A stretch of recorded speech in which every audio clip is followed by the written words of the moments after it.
Don't forget to check out Nerd to Know Bases here on Phoenix 92.5 FM with myself, Darragh O'Connor, and Bryn O'Rourke for everything nerd culture, video games, comics, and so much more. That's Nerd to Know Bases, 5pm to 6pm every Saturday here on 92.5 Phoenix FM.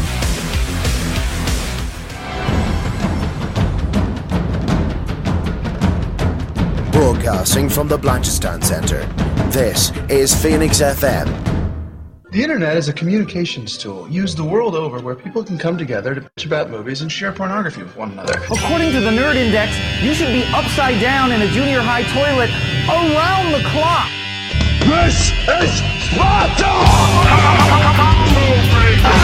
All your base are belong to us.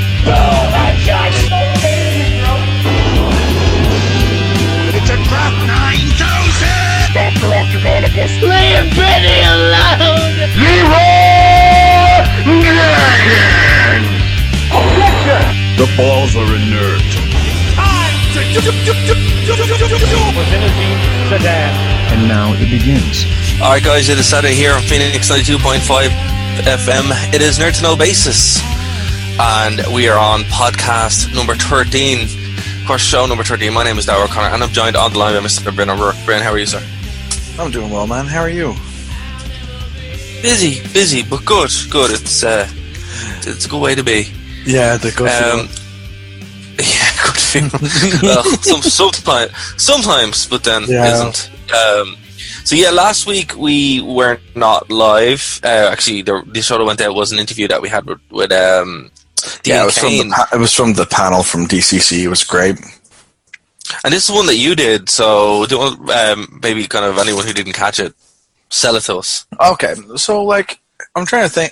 I mean, it's weird because like I haven't listened to the audio back since then. So it basically, I just remember coming away from that day going like, that was my favorite panel that I went to, mainly because Dean, even though people just go, oh, he was in Superman and nothing else, he's actually had a pretty decent career for himself. He's had he had a couple of cameo episodes in Smallville. He's had a somewhat recurring role in Supergirl, which is kind of cool.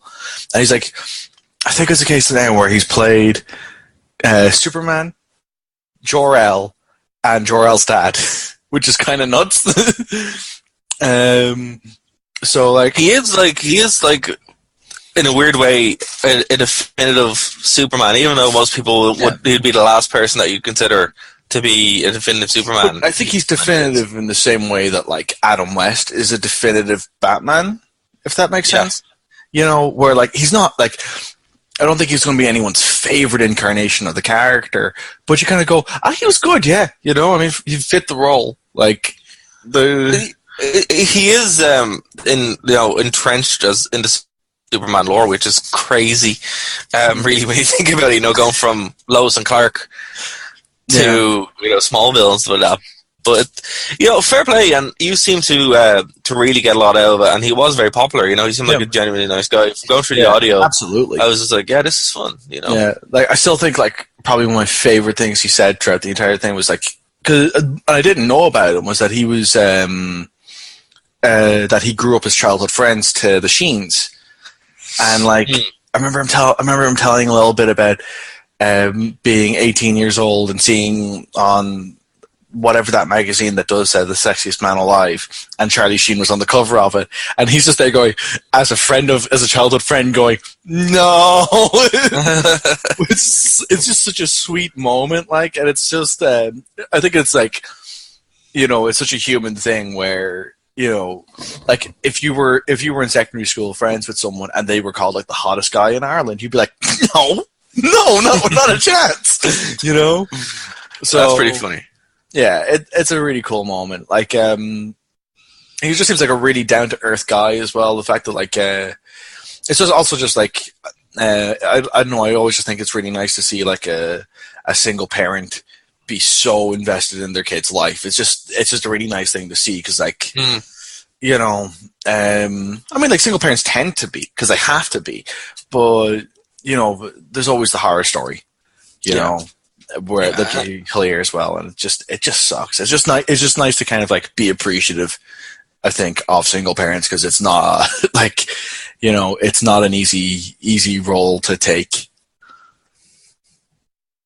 But yeah, again, it was definitely one of my favorite definitely one of my favorite recordings we did from that day. Yeah. Just on that as well, for anyone who hasn't heard it, we do have a iTunes feed, and we do have a SoundCloud. So if you go over and search Nerd 2, the number 2, no media, you'll be able to get not only this show or any other shows we've done beforehand, but there's also a thing called Nerd to Know panels. So I put up one from Stormtroopers, which is actually quite a good Stormtrooper Star Wars fan film, and it was on the same day. I think it was on around the same time, Bryn. Actually, that's why we kind of split off and did different ones. Yeah, that was one of the ones where we kind of had to break away from each other.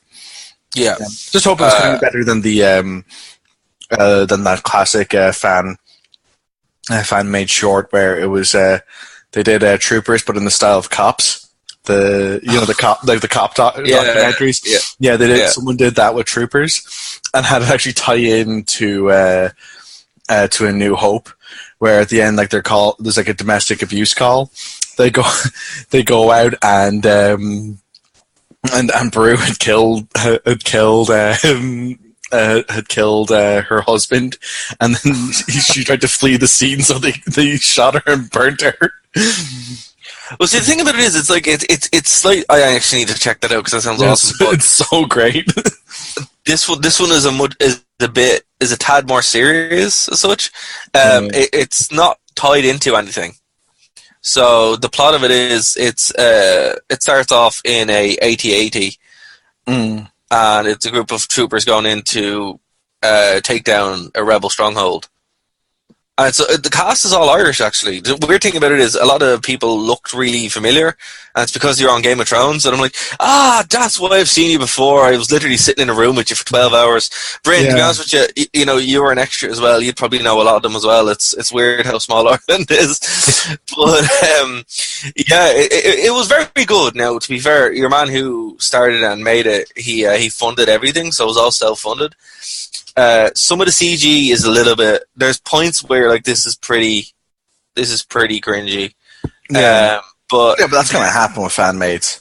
Yeah, they're very few and far between. For the resources that they had available for the time that this was done, this was over a 2-day shoot, and then they did it all in post-production. The post-production house is actually in Cork, so they're the lads that did some of the Star Wars stuff around when The Force Awakens came out. So we'll link to them all in that. Yeah, I have to say it was quite good. Now, the actual panel itself was really good. Some of the questions that you could hear yourself, guys, a little bit. There's a reason why the meme is Star Wars fans are the worst fans in the world. You can listen to it and check it out yourself. But that is up on our iTunes feed. Also up on our iTunes feed is our other show, the WVI Desk, or Rest of You as it's known, on Phoenix FM, and pretty much anything that we do is going to be popped up there. So the most current show is 322 on WVI Desk. So subscribe, and you good bit to catch up on to get Nerd to Know up to that level of episodes. Yeah, but here's the thing, guys. You don't have to do anything else. All you have to do is literally go over, subscribe, or even search Nerd to Know Media on iTunes, and there it is. It will just be sent to you every single week, twice a week even. So that's kind of what we have going now on the iTunes. And Bryn, your hard sell is always, rate the podcast, subscribe to it, and leave a review, right? Oh yeah, absolutely. Especially when it comes to, now that we're on the Apple Podcasts, it's so important that you go and do reviews, because the more positive reviews we have, the higher it'll push us into the Irish charts. The higher it pushes us in the genre we are in our charts, and the more we have, the more visibility we have, and it just helps the podcast grow. Yeah, it's like, and well, here's the thing, Bryn. A lot of people like to put it into a behind a paywall or something like that, but I don't see the point in that. It's like, look, we're doing the show anyway. I'd rather pump it out and stuff like that. But if you guys, do like the podcast, we're not charging anything. We're kind of taking the hit ourselves with the hosting, but it's a free podcast, and if you can subscribe and leave a review, that'd be great, and spread the word of the show. But anyway, that's enough hard sell, I think, this week. But listen, we've got to make the podcast really strong. But the reason why I bring it up is because last week the reason why the Dean Kain interview went out was because I was on assignment. I was over at JCon, which was in Crow Park last weekend. Now, it wasn't really an anime convention. It was supposed to be a Japanese cultural event. It was an anime convention, but it was fun. Replaced Erdicon, isn't that right? Yeah, pretty much. It was pretty much Erdicon, all but in name. Yeah, same people were involved. The same heads that you see, the same cosplayers and stuff like that. But it was great. I think it was an intimate kind of setting more than DCC. The main focus of it really was cosplaying, it seems, than anything else. They had Eye Patch Wolf, or Wolf Eye Patch, whatever, who actually did a really good Simpsons video. I didn't meet him because I just didn't have time and kind of forgot about it. But if you, the listener, are looking to go to a smaller con that isn't as crazy as DCC, I want to get check out the trade hall and that kind of stuff.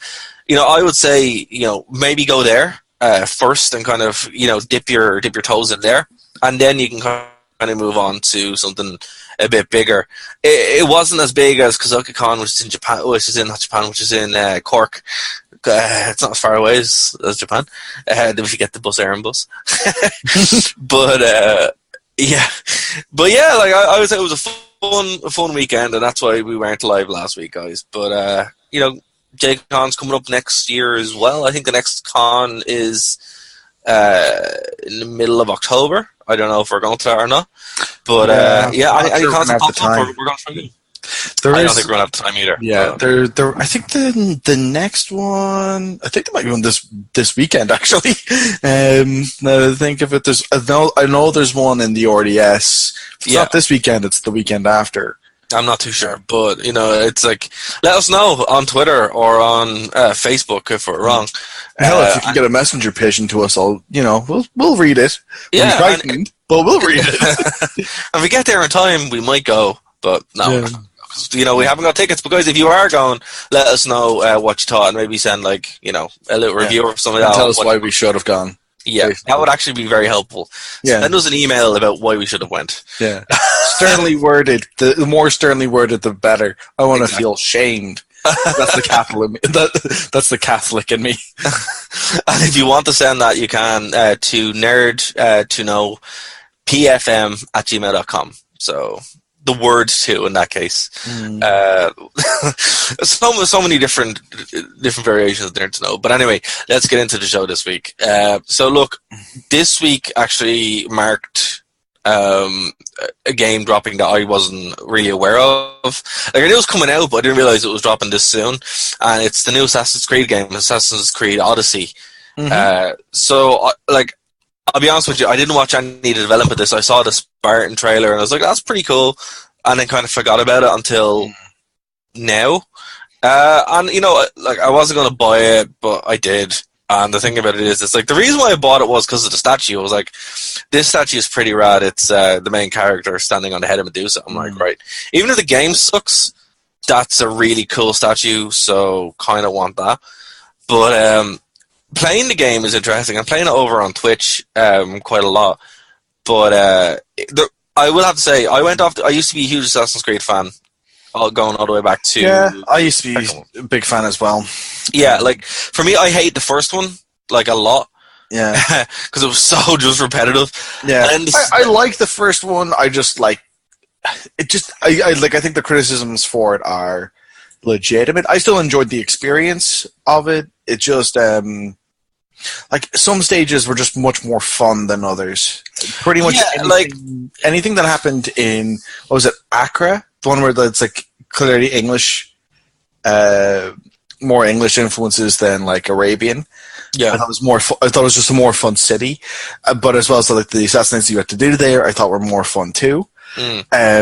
Although like the main thing I loved in the game was some of the crowd, the crowd comments that they'd have on you, just because like some of them would just come right out of nowhere and just be really funny because of how they were delivered. Like I remember, I can't remember which city it was in. It was one of the Arabian ones where it's just it's like he's going to fall and hurt himself, and I'm not going to help him. You know? Yeah. No, I actually really enjoyed. I enjoyed the first one retroactively. Yeah, so the atmosphere in it was really fun. Like I just remember there was one from Aggro. It was like it's like, wouldn't it be funny if he hurt himself? It's like this is dark, dude. Yeah. But yeah, so when the second one came out, it was great. You know, and it's still quite a good game.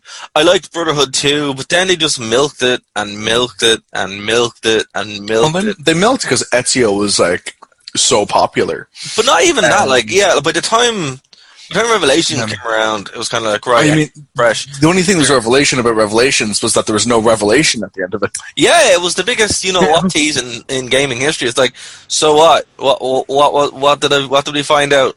Nothing. Okay. But see, I think the straw that broke the camel's back for a lot of people.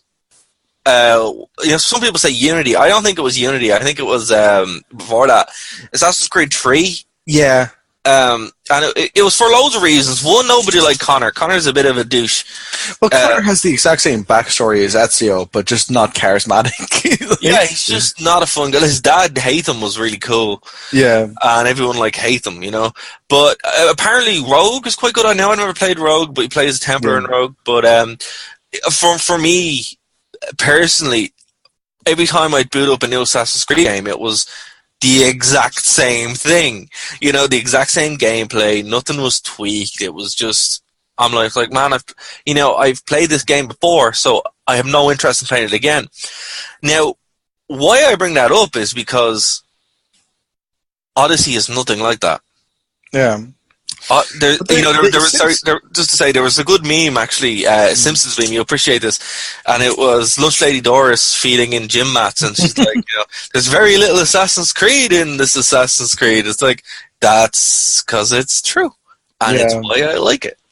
But it's, I think with ever since the one that they did in Egypt Origins, there was a big attempt at like changing how the game worked. Yeah. Because they did kind of get into a rut, and then they took a year off to kind of retool and rethink how the game is going to play. Yeah. And it's good. It's really good.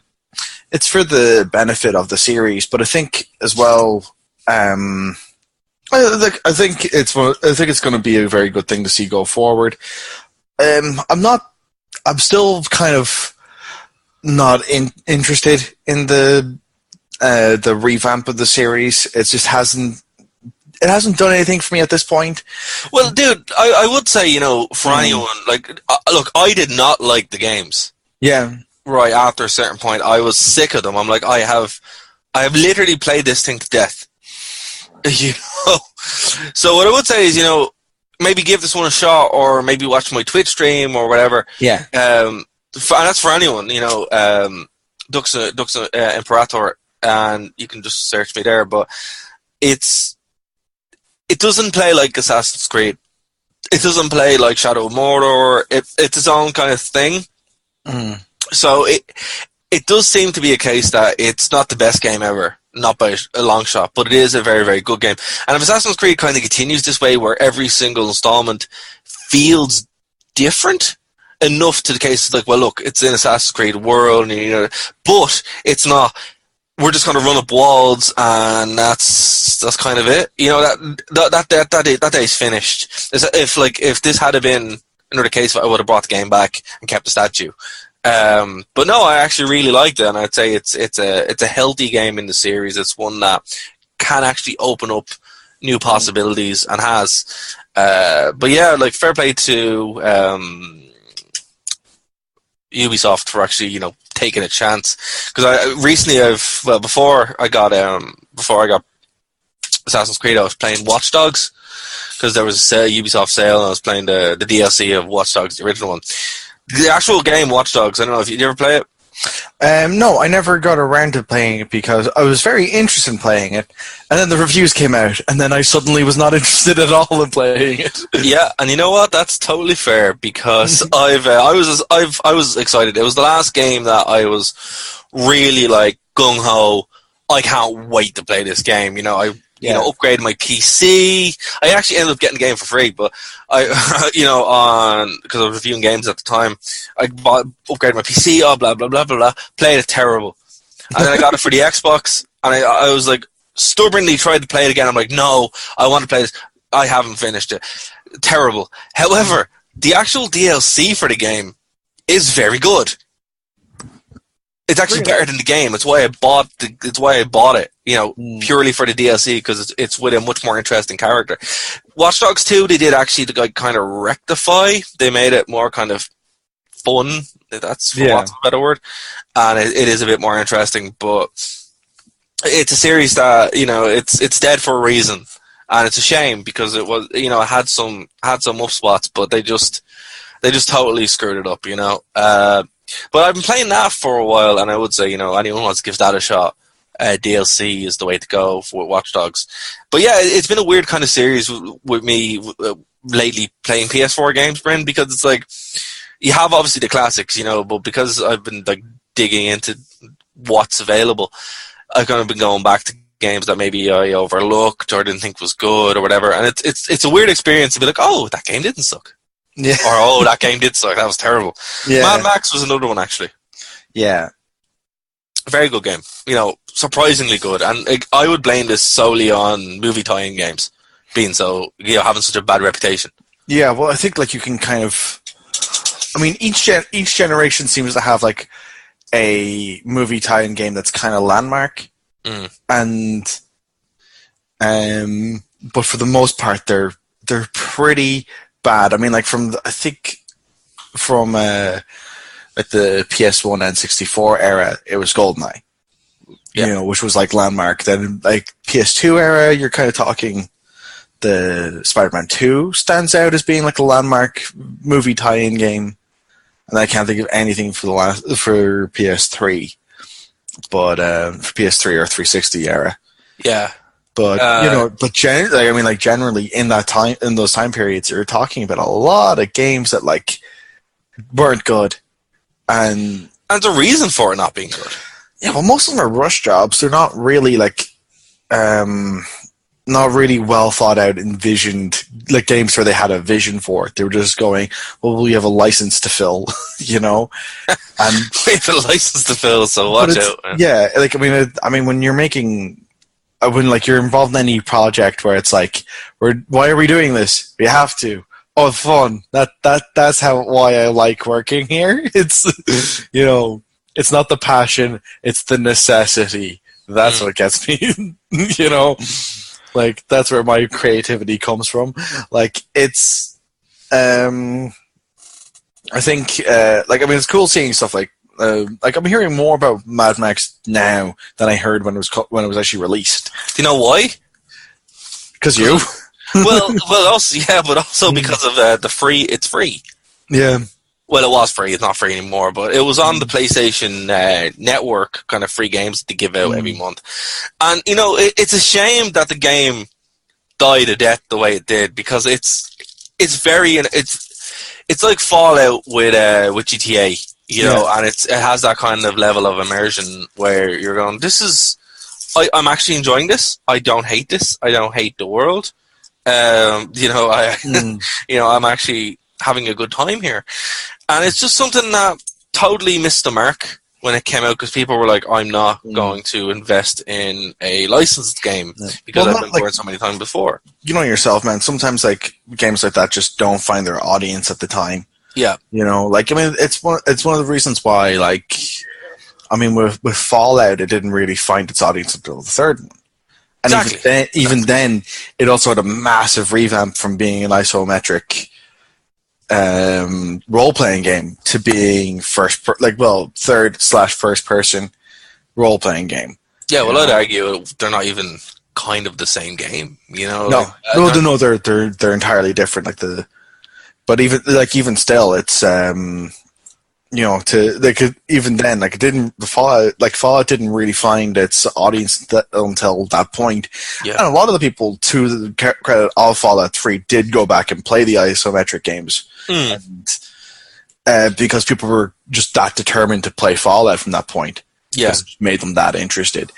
Yeah. But I do think it's, the period that we're living in now is weird because not so long ago, particularly in the PS2 era, everything got a... Everything got a tie-in game, Yeah. You couldn't walk from here to down the street. But they were so in that period, they were so successful for companies as well. Well, they were like part of the norm. And there were good ones and there were bad ones. That's the thing. To be fair, in that era, the majority of them were passable. They were, I have fond memories of the Lord of the Rings games. Lord of the Rings games are still great. They're still fun. Yeah. Graphically terrible. I mean, still fun. The difficulty level. I remember thinking about about this before, that I found the two towers overly easy, and then I found Return of the King unnecessarily difficult. That's very true. Very true.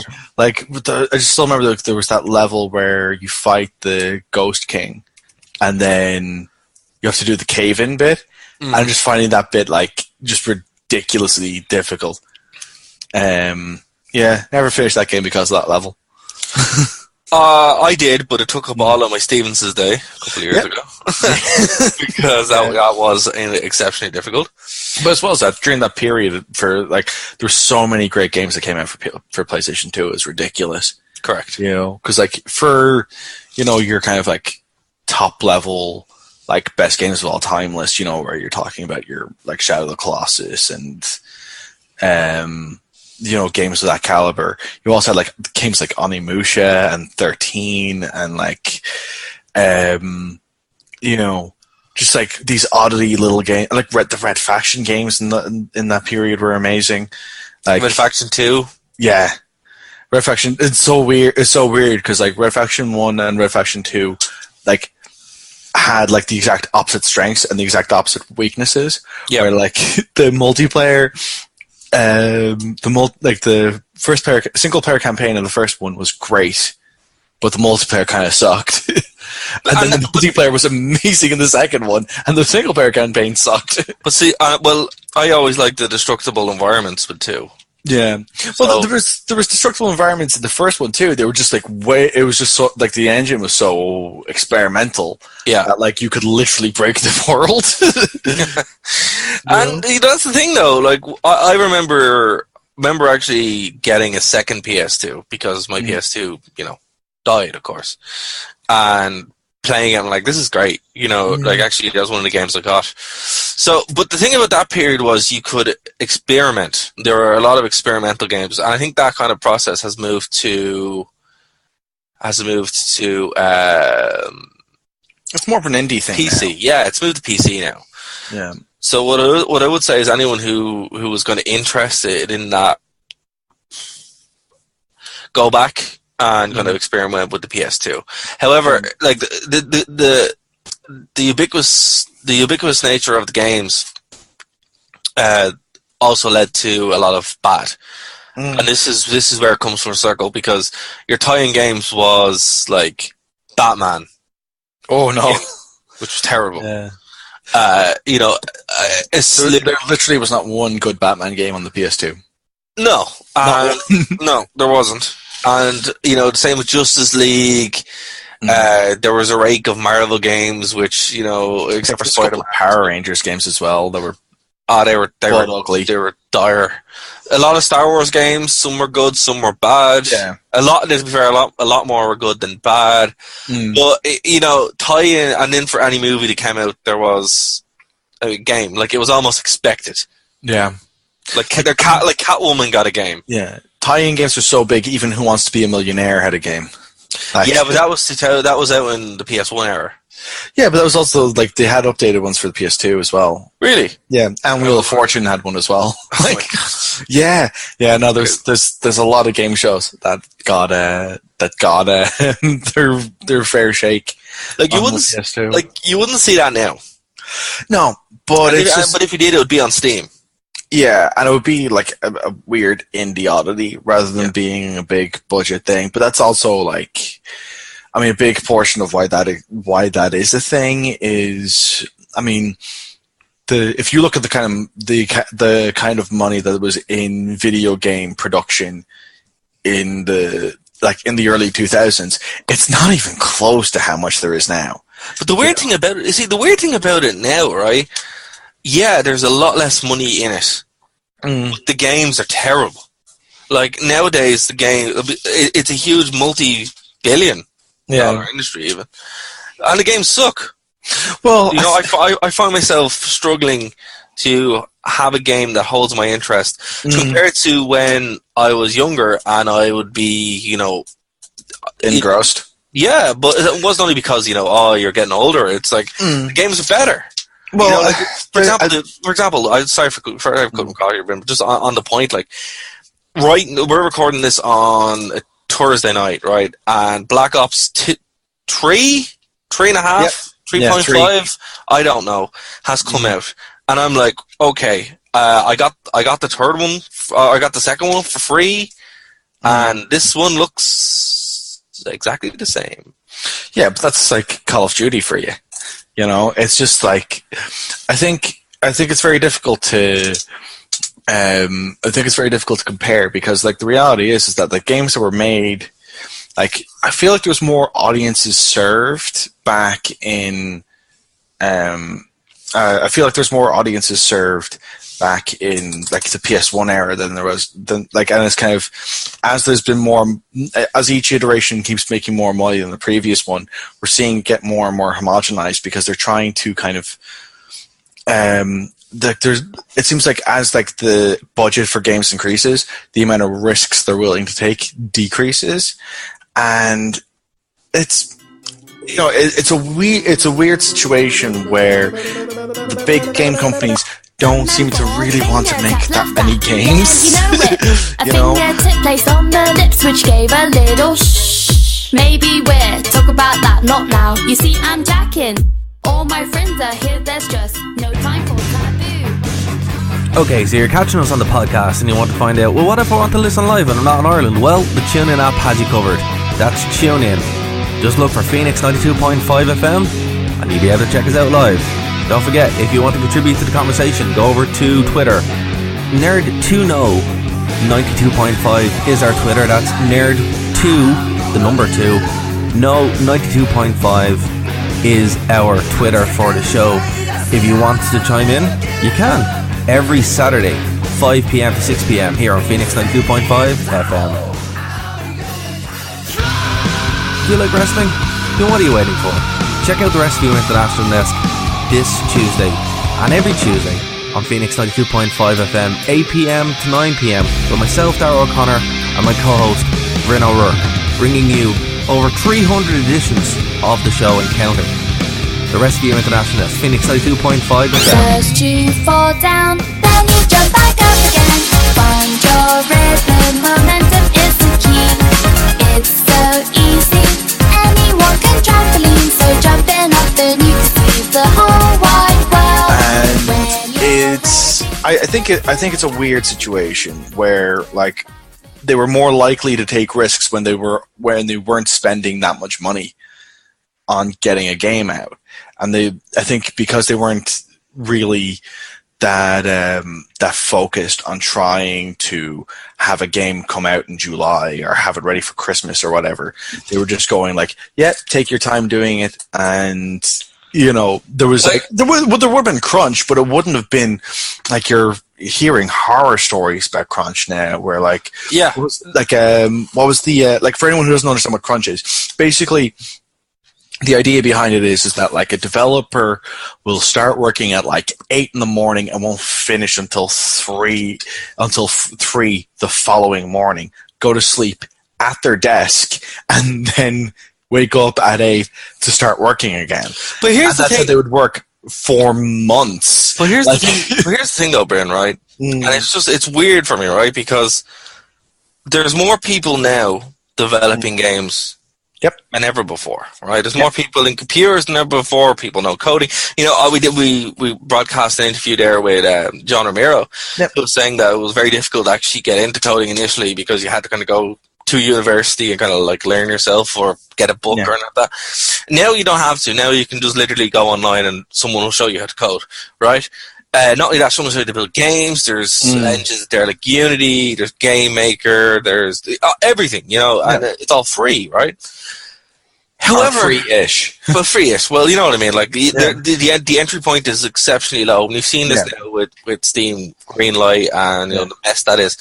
It's weird. It's kind of because the entry level now has dropped, the quality has dropped, but it's not reflected at a higher level, right? So all this pool of talent, all this, you know, resource, they're just not being tapped.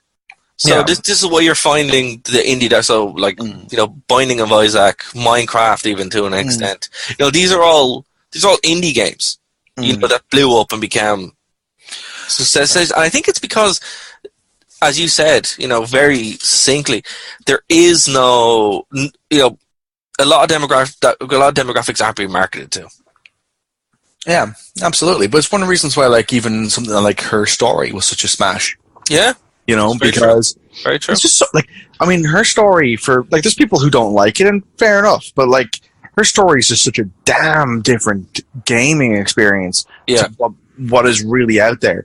Like, this is the thing. Is like, my sister is not a gamer. I got her Story for Christmas. She loved the thing because it's exactly the kind of experience she wants in a game. But no one's making more of Her Story. She would eat up, like, if someone was making one of those things year in, year out, she would buy them every single time because she loves that.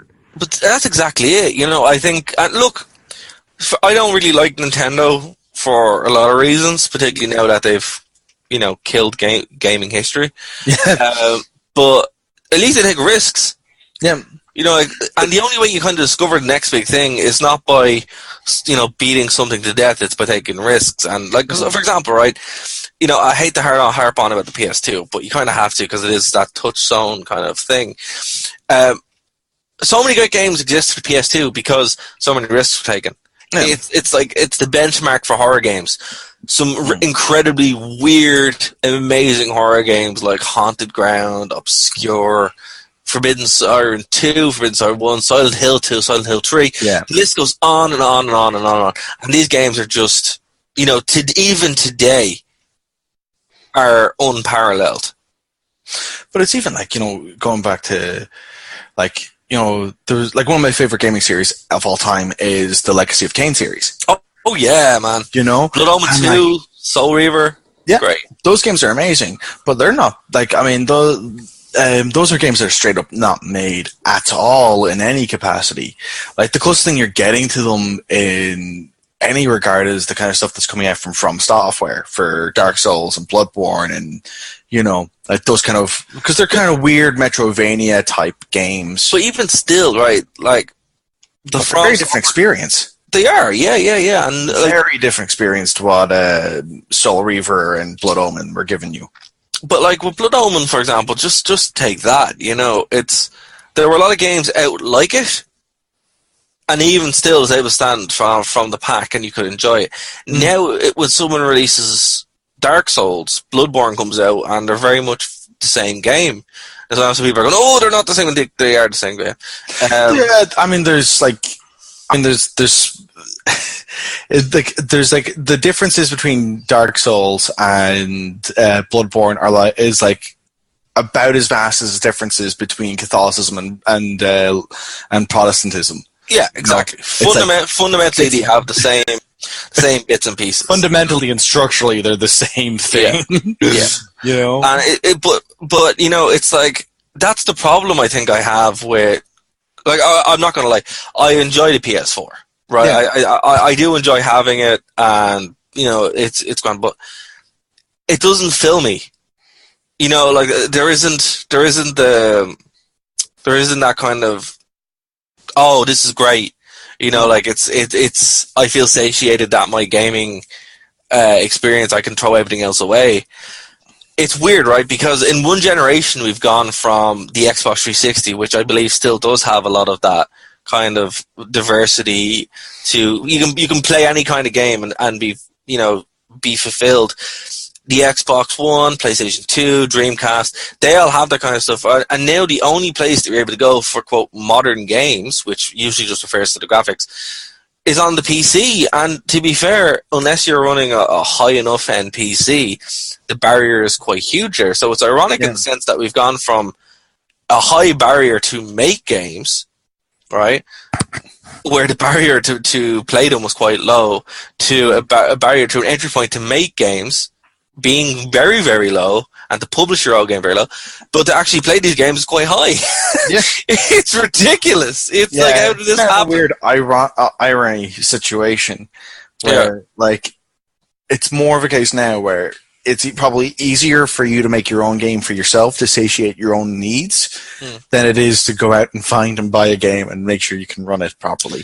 Not like, even that though, Bryn. It's you could make your own game and run it.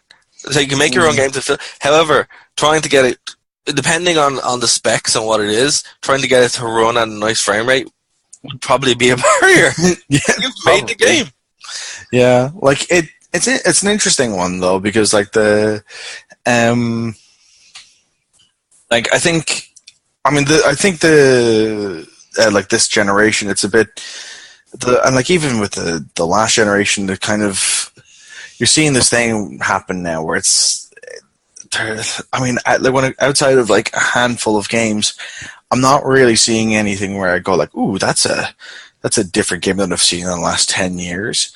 Like, I mean, and like even when the game comes along where you go, oh, that's a bit different. When you start playing it, you're like, oh, I remember this. Like, you know, I remember like one of my favorite games from this generation, from the last generation, was The Last of Us. The Last of Us is a great game, but it also plays exactly the same as the Uncharted games when you get into combat, like. But even in that, like, there's bits in Spider-Man PS4 that play exactly like Uncharted, and you're like, oh, come on, like, guys, I hate this, you know? And I love that game, but I hate those sections. I'm like, this is, I have had this before. Yeah, but it's, I mean, I don't mind when, there's being reminded of Uncharted in a good, like being reminded of a game you enjoy playing and it being a good thing. But then there's being like reminded of a game where you go, oh yeah, I've played this before,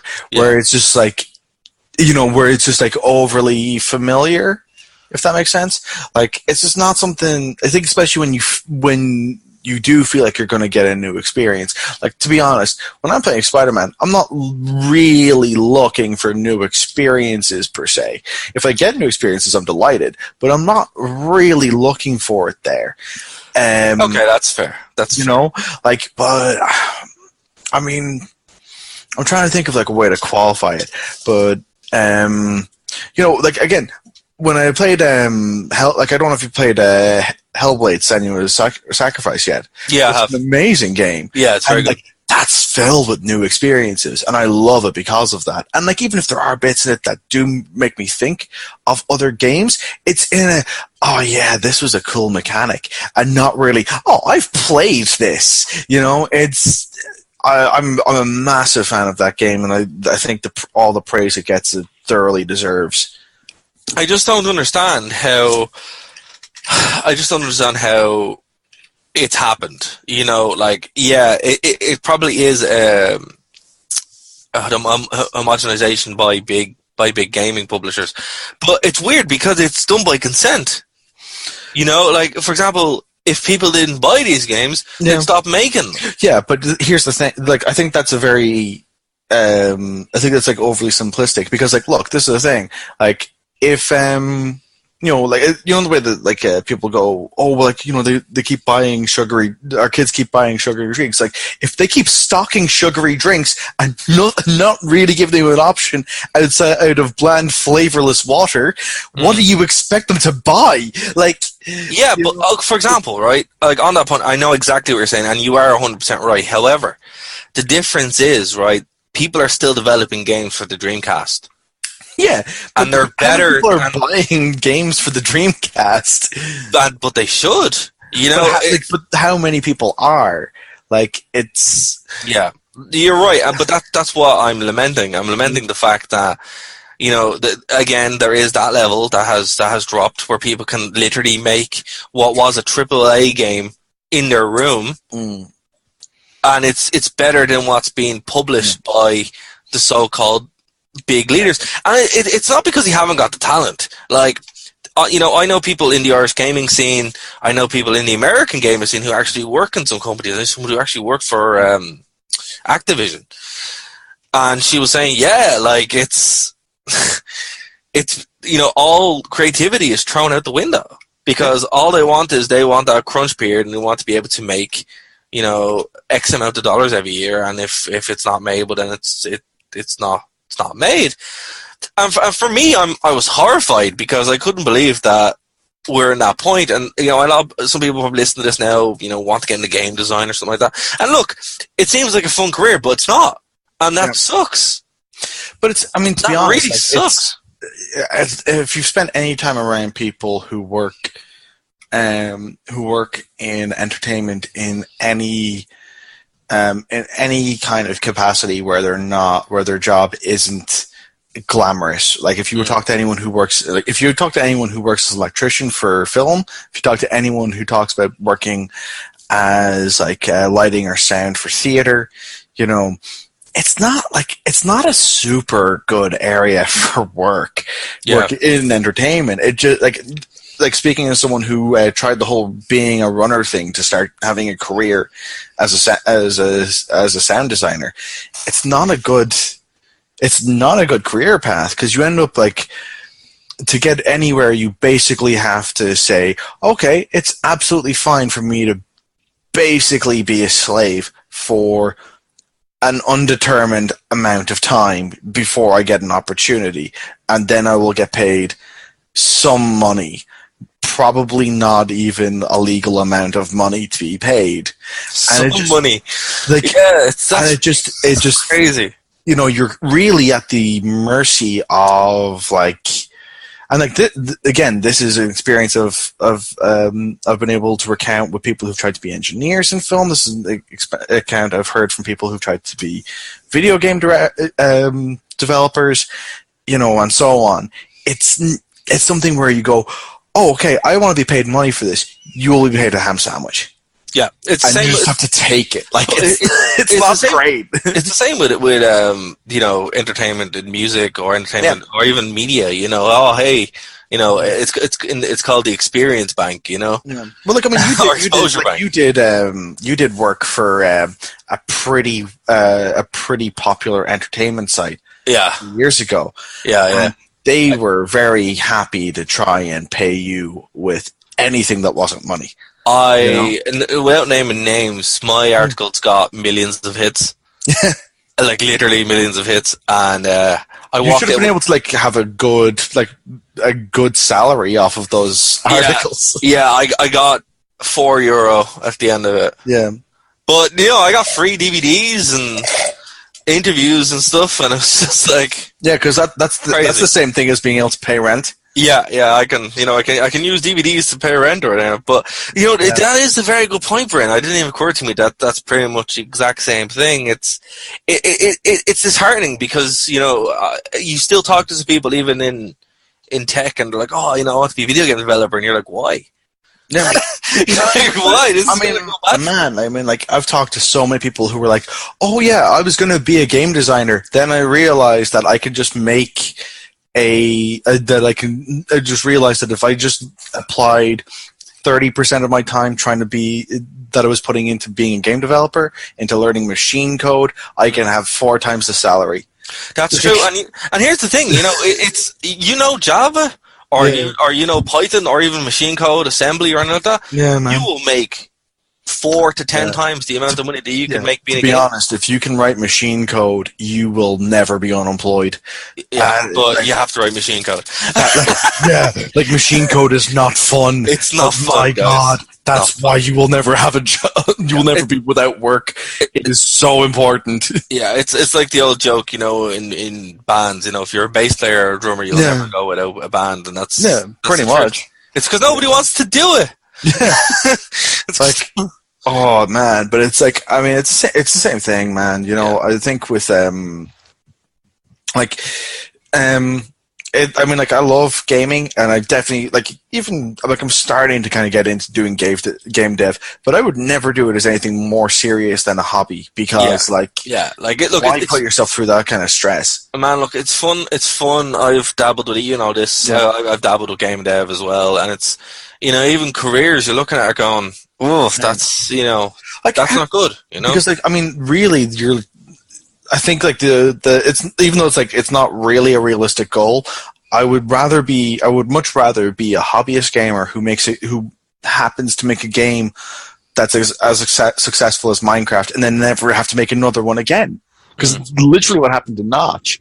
He just made Minecraft and then went, I don't need to work anymore. It's obviously not everyone's going to. It's not you're basically going, oh well, I'll try and do this thing just to win the lottery. But the thing about it is, it's something that kind of does speak volumes, with the current gaming industry, and it's not sustainable. I think Jim Sterling actually does kind of cover this a lot. So I'd say if anyone wants to get more week by week blow of this, check out Jim Sterling and the Jimquisition. But it really hit me there during the week when I'm sitting there going, wow, these modern games, these modern games with the kids, they're just Super Nintendos. But even going back and Commodore 64s.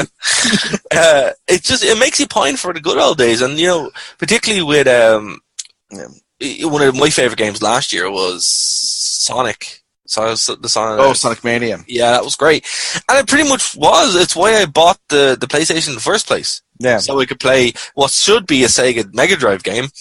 It's 20 years later, but it's something worth considering, and it's kind of sad, but but to be fair with you, I still have yet to play a game that's more addictive than Tetris. Yeah, Tetris is still fantastic. Pokemon is still one of the biggest games ever, despite all the tweaking. It's still kind of the exact same game as it was. Yeah, but it works. It still works. It's still a really, really good game. It's just there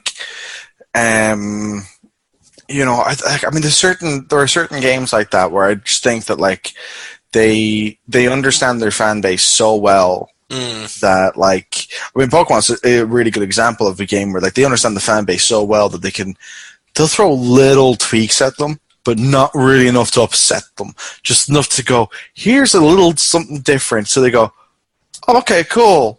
I don't like this as much. I'll go back and play an older one. Or I really love this, But I think they do a really good job of just keeping the fan base interested. Yeah, and to be fair, that's all you kind of have to do. It's something going back to Sega. It's something that Sega haven't been able to do for 20 years until Sonic Mania came out. Yeah, but they didn't even make it. It was an indie game, they outsourced it to modders of Sonic and people who actually fixed the Android ports of Sonic 1 and 2. So again, that brings us full circle. We're in a period where the barrier is so low that people can actually skill up to the point where they're able to do that, but a publisher are still the gatekeepers, and they're just not willing to take risks. So until that changes, guys, nothing's really going to change. But look, Bryn, we've run out of time, believe it or not. What, really? Yeah, I know. Say it isn't so. Yeah, it's crazy. Yeah. So we've run out of time for this week's Nerd to Know. I tell you, it is the fastest show that myself and Bryn do. It really is.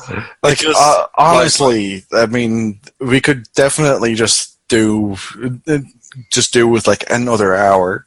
Yeah, to do this show. It's just too easy. Yeah, it's crazy, you know, and it just literally, I just looked at the time here and go, well, we need to wrap this up. Yeah. Because, you know, if you want to keep listening to more, and look, if you want more content, let us know, and we will gladly provide it on iTunes. But you have to let us know. So the way to do that is to go over to Nerd to Know Media on SoundCloud, or search on Facebook Nerd to Know Basis. Phoenix 92.5 FM. Also, you know, you could just put that perfectly valid constructive criticism into a finely worded review on iTunes. You could, and that would be very helpful. And of course, there is there as well. But Bryn, before we go, how can the good people reach you? So, the good people, they can reach me on Twitter at CastBrainCast. That is with cast_Brain_cast. And that's where the good people can find me. I would just like to do a very quick plug for our good friends over at Geeks of the Industry, who do a number of really, really amazing podcasts. Yes. For all kinds of flavors. Again, we were talking about serving different demographics. These guys certainly have that covered, with shows about horror films, shows about regular films, shows about wrestling. They used to do a show about wrestling fan fiction, which was awesome and weird. You know, they've added some really cool podcasts. They have a show called Elm Street Radio, which is done by I believe it's done by Reanimator and Natalie, but I'll have to check that up. It's also where myself and my good friend Flonius Punk KSC do Shit Film Sundays too. Shit harder. We still need to do new episodes, but we'll get around to that soon enough. And then they've got Mega Paris Radio and a whole bunch of other stuff. Check them out at geeksoftheindustry.com. Very cool. And if you guys want to reach me, you can at DarraWV, DarraGHWV on Twitter. And until next week, guys, this has been Nerd to Know Basis here on Phoenix 92.5 FM.